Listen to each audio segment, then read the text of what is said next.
Unacademy. Let's crack it.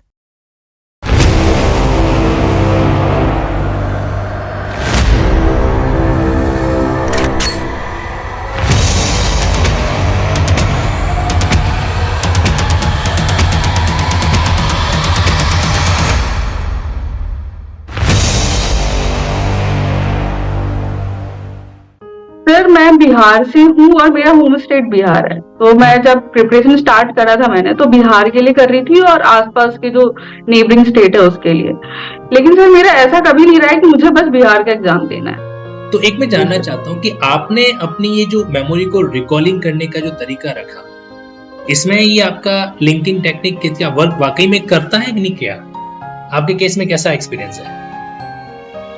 Sir मुझे ये लगता है कि अगर आप एक चीज को याद करना चाहें तो याद तो हो जाएगी, लेकिन अगर आप उसको लिंक करते हैं एक सब्जेक्ट को दूसरे सब्जेक्ट से, फॉर एग्जाम्पल रेस जुडिकाटा को आप लिंक करते हैं आर्टिकल 20 से ऑफ कॉन्स्टिट्यूशन, फिर आर्टिकल 300 ऑफ द सीआरपीसी, तो ऐसे आपको जल्दी याद होता है। और जब क्वेश्चंस आते हैं एग्जाम में या आपसे सामने से कोई पूछता है तो आपको जल्दी याद आएगा, you will be able to recall it more और जल्दी आप रिकॉल कर पाएंगे।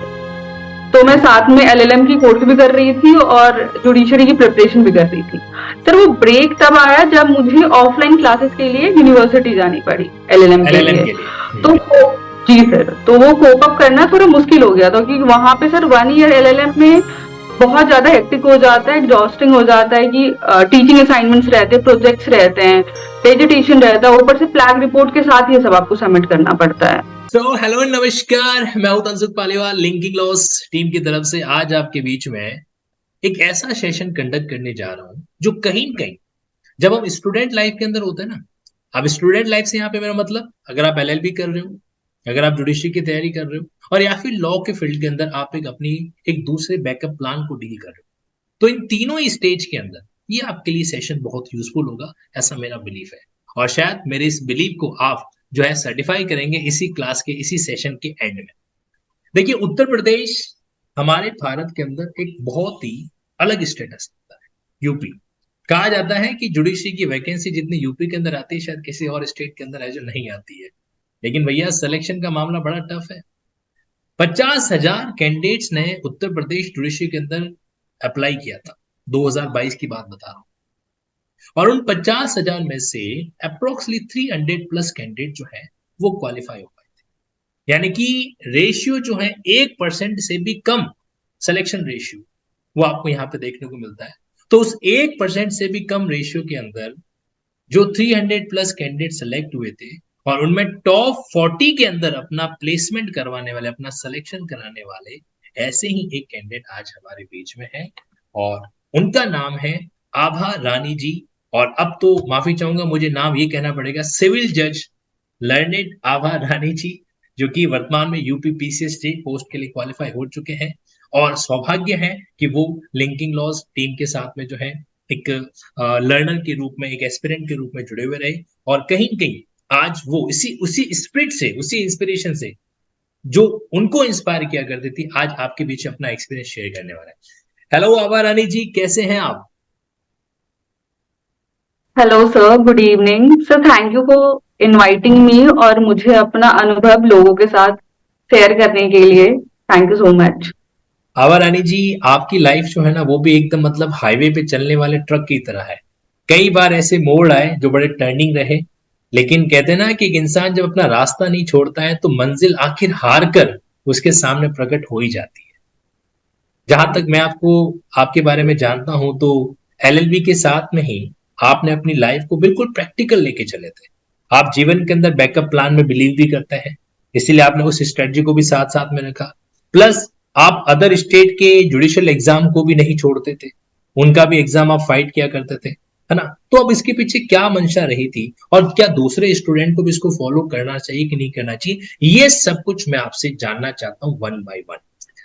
तो फर्स्ट ऑफ ऑल तो अलाउ मी, तो आभा जी, अभी आपने रैंक सिक्योर किया 38 टोटल जी सारे कैंडिडेट्स के अंदर, करेक्ट?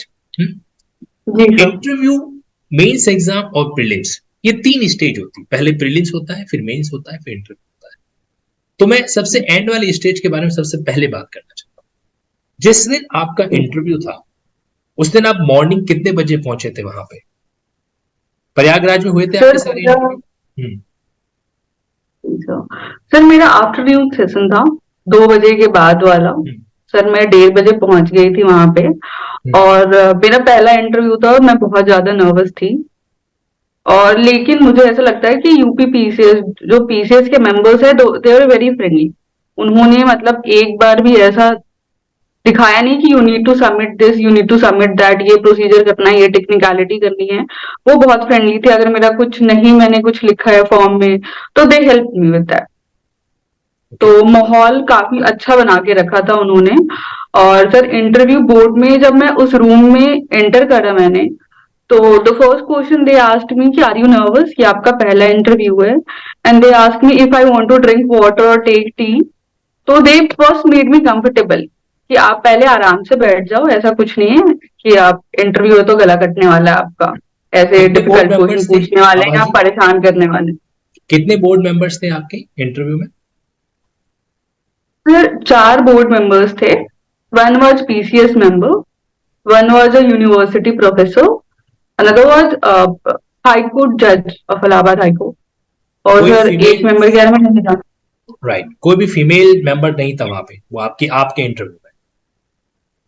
जी सर, मेरे बोर्ड में एक भी फीमेल मेंबर नहीं। ओके, तो जब आप इंटरव्यू बोर्ड के सामने अपियर हुए तो सबसे पहले उन्होंने आपको एकदम कंफर्टेबल रिलैक्स करवाया कि पहला जी इंटरव्यू, नर्वस होने की जरूरत नहीं। और आपका इंटरव्यू कितने ड्यूरेशन चला?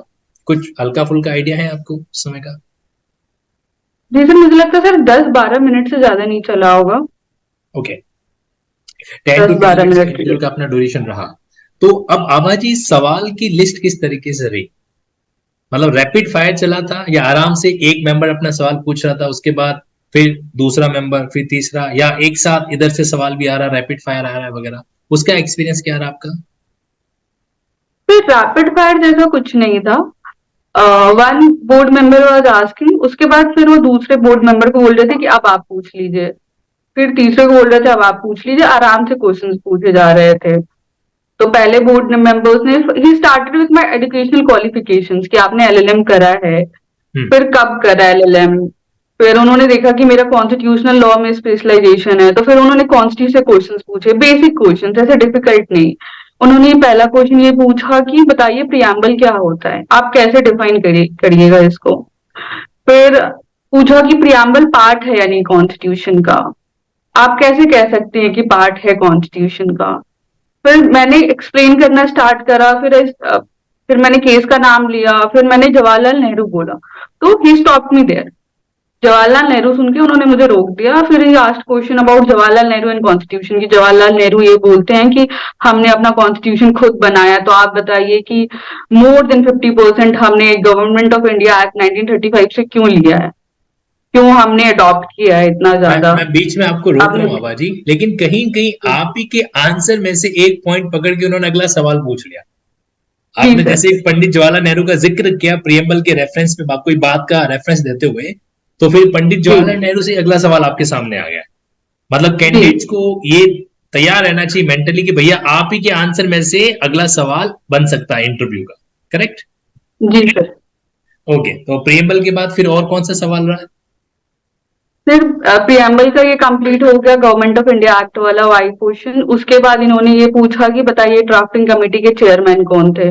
फिर उन्होंने पूछा कि कॉन्स्टिट्यूशन को किसने लिखा है, तो मैंने बीएन राव बोला। तो he rephrase the question, he wanted to ask कि एज कैलीग्राफी किसकी रही है, डिजाइन किसका रहा है, एक्चुअली मैंने लिखा किसने। तो उसके बाद मैंने प्रेम कुमार आंसर दिया, उसके बाद ही स्टॉप देयर।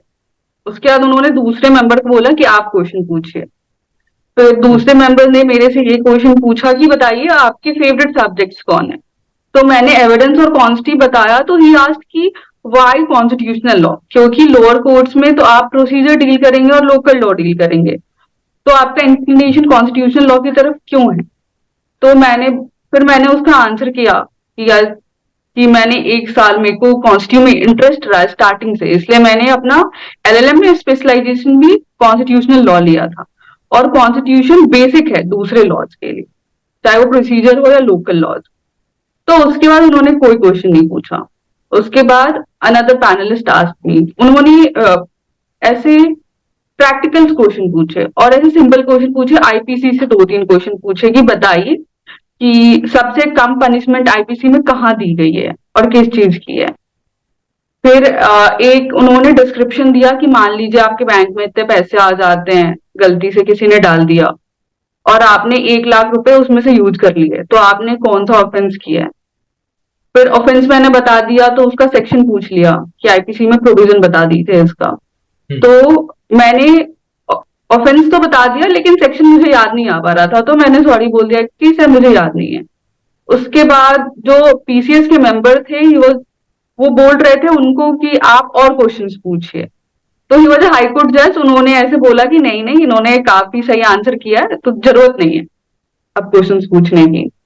फिर फाइनली चौथी जो आपस में जो इंटरेक्शन कर रहा था तो एकदम मतलब नॉर्मल इंटरेक्शन था, जैसे मैंने पूछ लिया तब मैं कह रहा हूँ हाँ सर अब आप पूछ लीजिए, फिर आप पूछ लीजिए, ऐसा ऐसे मतलब कुछ ज्यादा बहुत ही टेक्निकल टाइप का सिनेरियो नहीं बना हुआ था आपके केस में? नहीं सर, नहीं सर, वो ऐसे बस आपस में बात भी कर रहे थे कि आप पूछ लीजिए अब। Okay. बहुत आराम से उन्होंने इंटरव्यू लिया था। एक चीज मैंने नोटिस की, जो yes, जैसे आपको सवाल पूछा कि भाई कॉन्स्टिट्यूशन किसने लिखा, तो जैसे आपने आंसर दिया तो वो समझ गए कि शायद आप इस सवाल को ऑब्जर्व नहीं कर पाए, इसलिए उन्होंने खुद ने ही रीड्राफ्ट कर दिया क्वेश्चन को, वापस रिफ्रेश कर लिया, या आपने उनसे कहा? नहीं सर, उन्होंने खुद रिफ्रेश किया। उन्होंने खुद किया, मतलब कैंडिडेट्स की बात को भी बोर्ड जो है समझता है कि भाई ये सवाल इस तरीके का है जहां इसका दूसरा मीनिंग निकल सकता है, तो उन्होंने खुद ने ही उसको रिफ्रेश किया।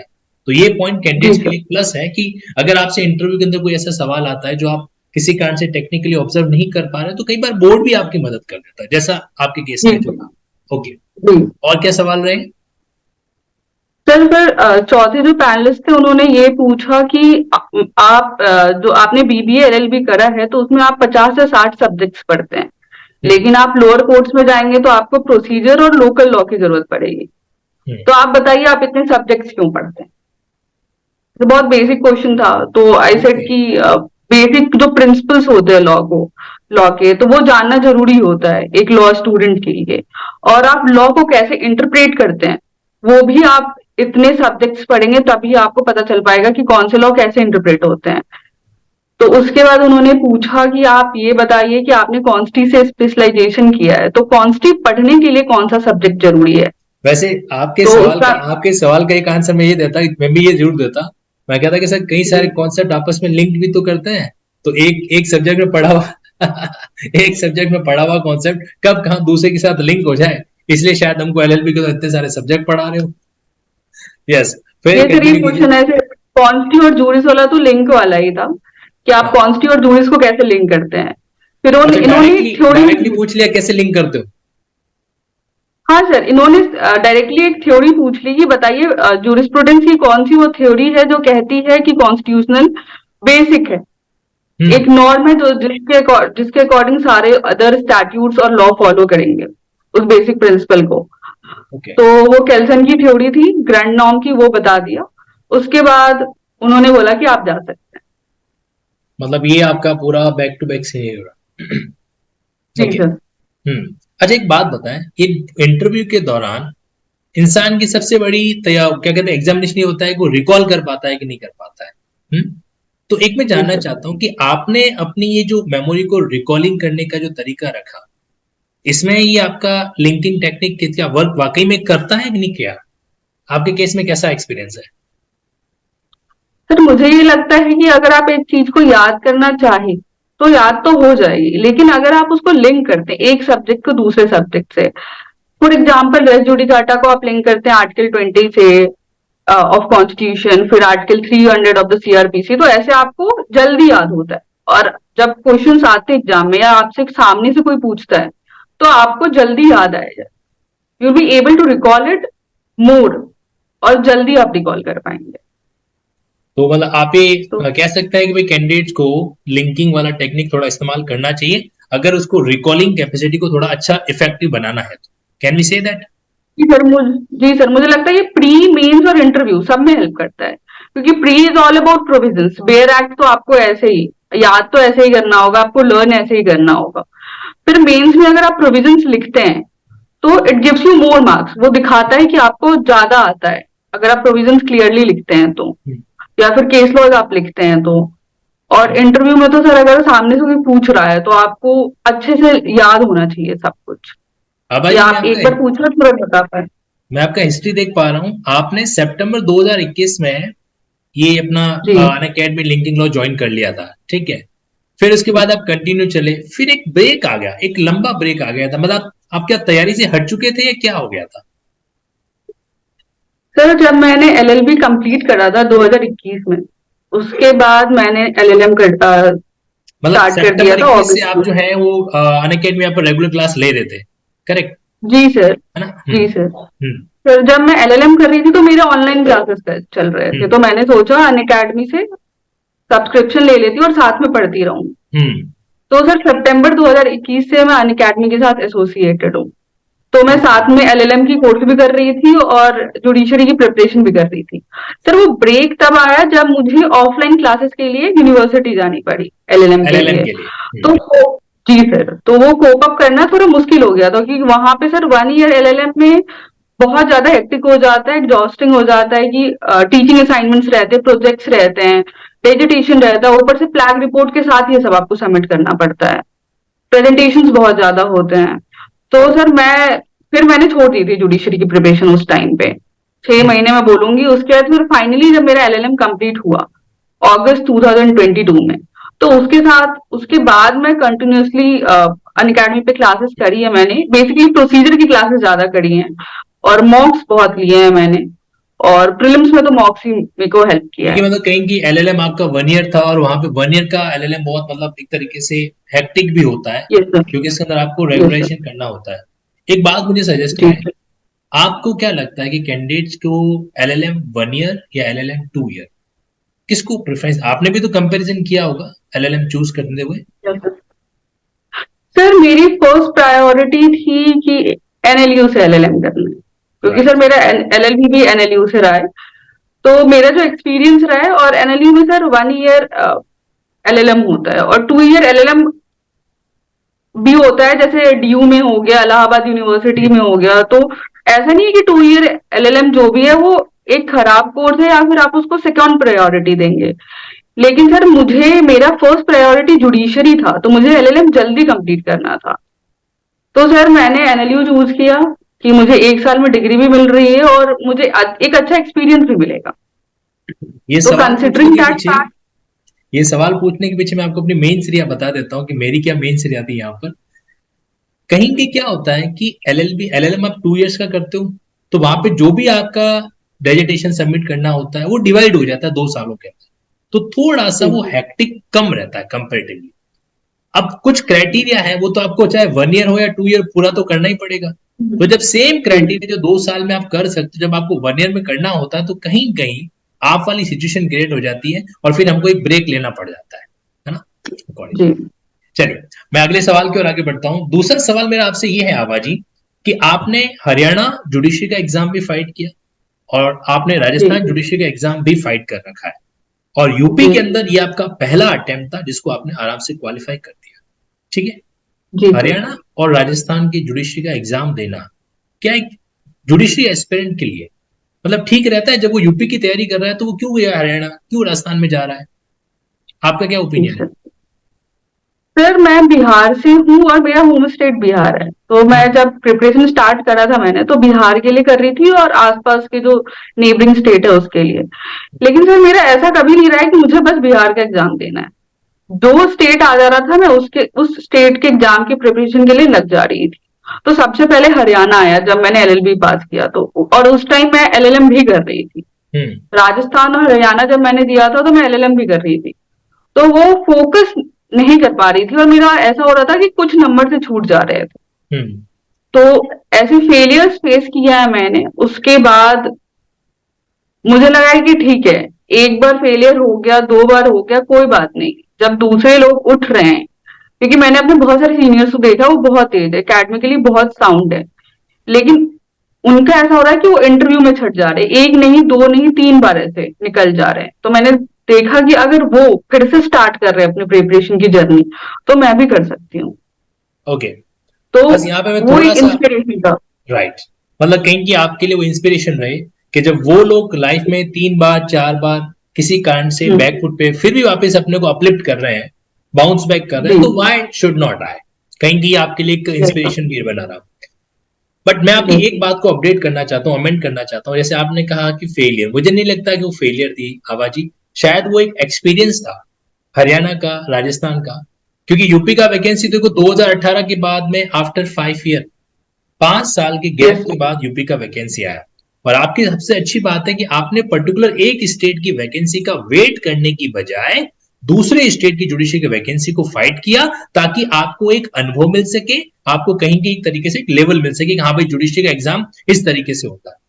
तो शायद यूपी के इस पहले अटेम्प्ट को क्लियर करने में कहीं कहीं हरियाणा और राजस्थान का वो जो एग्जाम का अटेम्प्ट था ना, वो बहुत एक्सपीरियंस का रोल है जो किया होगा। इंसान गलतियां करता है यस तभी सर। तो सीखता है। जी सर, वो कहते हैं ना, failures are the stepping stones. तो एग्जैक्टली, आप अपनी फेलियर गलतियों से सीख। गलतियों से अपन सीखते हैं डेफिनेटली। मेरा दूसरा क्वेश्चन आपसे, आपने एलएलएम साथ साथ में किया, तो क्या मैं मान जी लूं कि आप अपनी लाइफ के अंदर बैकअप प्लान थ्योरी को बिलीव करते हो? सर, मुझे जितना लगता है जुडिशियल सर्विस एग्जामिनेशन बहुत डिफिकल्ट होती हैं और बहुत ज्यादा कॉम्पिटिटिव होती हैं। हम्म। और there is lot of uncertainty, आपको नहीं पता क्या होगा, क्या पता आप इंटरव्यू तक पहुंच के निकल जाए। हम्म। तो कंसिडरिंग दैट फैक्ट, मैंने एक सेकंड ऑप्शन ले रखा था कि ठीक है, मैंने एलएलएम भी इसलिए करा था कि मैं यूजीसी नेट का एग्जाम दे पाऊं और प्रोफेसरशिप के लिए एलिजिबल रहूं। तो जब मैंने यूपी का प्री दिया था, उसके एक महीने बाद ही मेरा यूजीसी नेट था, तो मैंने नेट नेट का एग्जाम दिया था और मैं नेट क्वालिफाई कर गई थी। तो एक बैकअप प्लान था मेरे लिए कि एक माइंड में क्लियर रहता है कि ठीक है, अगर नहीं हुआ तो वो कॉन्फिडेंस भी देता है एक तरीके से लाइफ में आगे बढ़ने के कई लिए। बार स्टूडेंट को मतलब उनके माइंड में ये बात कही जाती है कि भाई अगर आप लाइफ में बैकअप प्लान रखते हो तो कहीं कहीं आप जो है वो डाइवर्ट हो जाते हो। आपके साथ भी ऐसा हुआ कभी कि मतलब आपको लगा हो कि अरे यार नहीं उस सर। बैकअप प्लान के चक्कर में मैं डाइवर्ट हो रही हूँ? नहीं सर। यानी सर, कि ये चीज। जब मैंने यूपी की प्रिपरेशन स्टार्ट की थी, दिसंबर में वैकेंसी आई थी, तो उस टाइम यूजीसी नेट की भी आ गई थी कि आप फॉर्म फिल कर सकते हैं, साल में 2 बार होता है। तो मेरे पास दो ऑप्शन था, या तो मैं यूजीसी नेट के लिए प्रिपेयर करूं या यूपी के लिए करूं। तो मैंने दोनों के सिलेबस देखे, मैंने बोला नहीं, अब मैं यूपी के लिए प्रिपरेशन कर रही हूँ कि जुडिशियल मेरा फर्स्ट एम है। उसके ओके। बाद जब एग्जाम हो गया यूपी के प्री का, उसके बाद फिर मैंने छत्तीसगढ़ का भी प्री दिया। तो छत्तीसगढ़ की प्री के लिए मैं पढ़ी नहीं पाई, मेरे पास टाइम ही नहीं था। फिर नेट का एग्जाम था मेरा कुछ दिनों बाद, 10-12 दिनों बाद। तो नेट के लिए तो मैं पढ़ी ही नहीं थी। जो बेसिक नॉलेज था लॉ का, वो मुझे हेल्प किया नेट पास करने में, जो मैंने अच्छा, 5 साल आपने पढ़ा नेट है। भी क्लियर कर रखा है? जी। बहुत बढ़िया। ओके। तो कहीं की मतलब जुडिशरी का जो नॉलेज है वो काम आता है, क्योंकि हम लोग हाँ सर, बिल्कुल काम अलग आता फील्ड है। में तो जा नहीं रहे। हम ऐसा तो जी है नहीं कि लॉ की पढ़ाई करते करते अचानक जो है वो डॉक्टर का एग्जाम देने चले जा रहे हैं, ऐसा तो हो नहीं रहा है। तो इसीलिए जी अगर बैकअप प्लान हमने ऐसा बनाया है जो हमारे ही नॉलेज से, हमारे फील्ड से जुड़ा हुआ है, तो वो आपको डिस्ट्रैक्ट नहीं करता है। क्या क्या मैं ये कह जी। सकता हूँ आबा जी? हाँ सर, बिल्कुल कह सकते हैं, क्योंकि नेट में भी वही सब्जेक्ट्स पूछे जाते हैं। एग्जैक्टली, हाँ जूडिस थोड़ा एडिशनल भी होता कॉन्स्टिट्यूशन। है, बट मोर और लेस जो है आपका नॉलेज हाँ वहीं पे चेक होता जी है। Sir, okay. पास करने के लिए इतना होता है कि आप पास कर सकते हैं आराम से, जितना आपके पास बेसिक नॉलेज है। और थोड़ा बहुत एफर्ट लगाइए तो आप फिर जेआरएफ भी क्लियर हो जाएगा। तो मैंने तो मतलब पढ़ाई नहीं की थी, मेरे पास पहले यूपी जुडिशरी था। हम्म। तो जितना मेरे पास बेसिक नॉलेज था, उससे नेट क्लियर हो गया था। आपने अभी एक जिक्र किया था कि सर कहीं की मेमोरी को रिफ्रेश करने के लिए, रिकॉल करने के लिए इस तरह से लिंकिंग चीज वर्क करती है। आवाज ही बताएं, आपको शायद जानकारी भी होगा, इसी चीज को ध्यान में रखते हुए हमने एक नया ये वाला आइटम भी बना दिया। That's called the linking chart. आपकी जानकारी में होगा शायद ये, है ना? तो जी इसमें जी जो चीज अपन कनेक्ट करते हैं ना, वही चीज मैंने इसमें डाल दी कि अगर आप कोई भी प्रीवियस कन्विक्शन वर्ड पढ़ रहे हो तो उसी प्रीवियस कन्विक्शन के टाइम में सेक्शन 298 सीआरपीसी, सेक्शन 236 सीआरपीसी को हम कोरिलेट कर सके। प्रीवियस कन्विक्शन के कारण आप कंपाउंडिंग नहीं कर सकते अगर एनहांस पनिशमेंट डिफरेंट वर्जन 320 का लिंकिंग। प्ली बार्गेनिंग जी एप्लीकेबल नहीं हो सकता अगर प्रीवियस कन्विक्शन वगैरह होता है तो उन सारी जी चीजों को एक तरीके से कनेक्ट करके मैंने दो स्पेशल प्रोडक्ट बनाए, ताकि हर कैंडिडेट का मेमोरी रिफ्रेश हो गया। एक तो जैसे लिंकिंग चार्ट्स वगैरह, है ना? और वहीं दूसरी तरफ जो अपना पेपराथन बुकलेट, जिसमें क्या किया कि पुराने पेपर्स को एक लिंक्ड एंगल से रखा, ताकि अगर कोई सेल्फ स्टडी करने वाला कैंडिडेट्स भी हो जो मान लीजिए किसी कारण से फीस अफोर्ड नहीं कर पाए ना आबाजी, तो वो भी क्या कर सके, डील जी। कर सके। वैसे आबा जी मैं शुक्रिया आपको इसलिए भी करता हूं कि आफ्टर सिलेक्शन अपने जूनियर की केयर के लिए इस तरीके के सेशन रखना, ये सोच रखने में अपने आप में बहुत बड़ी बात होती है। आज आपके लिए कोई जरूरत भी नहीं थी क्योंकि आप सेलेक्ट हो चुके हो। अब सेलेक्ट होने के बाद आराम से ज्वाइनिंग वाइनिंग करो, कोई टेंशन लिए। बट आपने जो है अपने जूनियर जुडिशियल एस्पिरेंट की जो दूसरे जुडिशियल एस्पिरेंट है उनके बारे में सोचा, दैट्स रियली अप्रिशिएबल। और अपने तंसुक सर की तरफ से एक लिंकिंग सैल्यूट स्पेसिफिकली यहाँ। Thank you so much sir. तो लिंकिंग लॉस को याद रखना, जज का पद ज्वाइन करने के बाद भी उम्मीद करते हैं। और जब जब लगेगा कि कोई ऐसा सेशन आपके साथ होना चाहिए, तो अगर प्रोटोकॉल अलाउ करें तो मैं आपको जरूर इस बारे में तकलीफ दूंगा डेफिनेटली। ठीक, और कोई बात जो आप कैंडिडेट्स को कहना चाहें आभा जी? सर मुझे लगता है कि अगर आप मान लीजिए मैं एक सब्जेक्ट के लिए प्रिपरेशन कर रही हूँ और वो नहीं निकला, तो जो मैंने पढ़ाई की है वो अगले एग्जाम में काम आएगा। तो जो आप जो भी पढ़ते हैं वो हमेशा आपको आगे काम आएगा। तो आप कभी मत सोचे कि आपका पढ़ा हुआ बेकार जा रहा है, काम नहीं आ रहा है। हमेशा जो पढ़ा हुआ है आपका knowledge will always help you in future. आपने जो भी पढ़ा है, पढ़ी हुई हर चीज काम आती है ना। जी। नॉलेज कहीं की जो है वो अपना एक रोल प्ले करता ही करता है। तो जो कुछ भी हम एफर्ट करते हैं, पढ़ाई करते हैं, वो हमारे लिए बहुत यूजफुल है जो रहता है।